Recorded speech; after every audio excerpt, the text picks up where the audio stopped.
സദസ് കണ്ടാൽ അറിയാം, വോട്ട് ചെയ്ത് എണ്ണിത്തീരുമ്പോൾ നിലമ്പൂരിൽ എന്ത് സംഭവിക്കും എന്നുള്ളത് യാതൊരു സംശയം.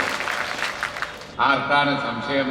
എനിക്കറിയില്ല. ഈ നാട്ടിലെ വാർത്താ മാധ്യമങ്ങൾക്കാണ് വലിയ സംശയം. അവരെന്താ വിചാരിക്കുന്നത് എനിക്കറിഞ്ഞൂടാ.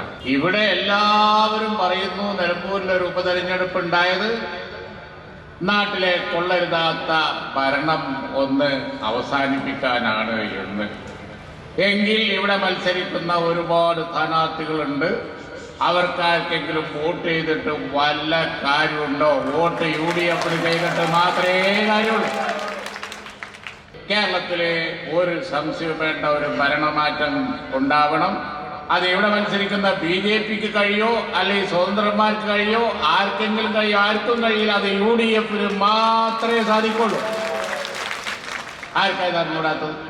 ഞാനൊരൊറ്റ കാര്യം പറയും. നിലമ്പൂരിന്റെ തൊട്ടടുത്ത് മലപ്പുറം ജില്ലയിലെ ഒരു ഡിവിഷനിൽ ഇപ്പോൾ ദിവസങ്ങൾക്ക് മുമ്പ് ഒരു തെരഞ്ഞെടുപ്പ് നടന്നു, തൃക്കലമ്പൂർ.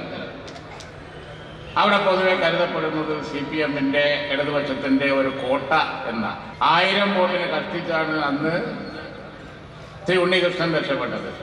പക്ഷേ ഈ ഉപതെരഞ്ഞെടുപ്പിൽ UDF ജയിച്ചു. എത്ര വോട്ടിനറിയോ? 8000 വോട്ടിനാണ് അവിടെ ആ ഡിവിഷനിൽ. അത് തന്നെയാണ് നിലമ്പൂരിലെയും സ്ഥിതി.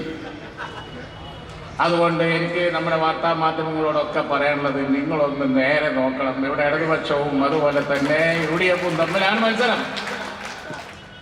ആ മത്സരത്തിൽ UDF ജയിക്കും.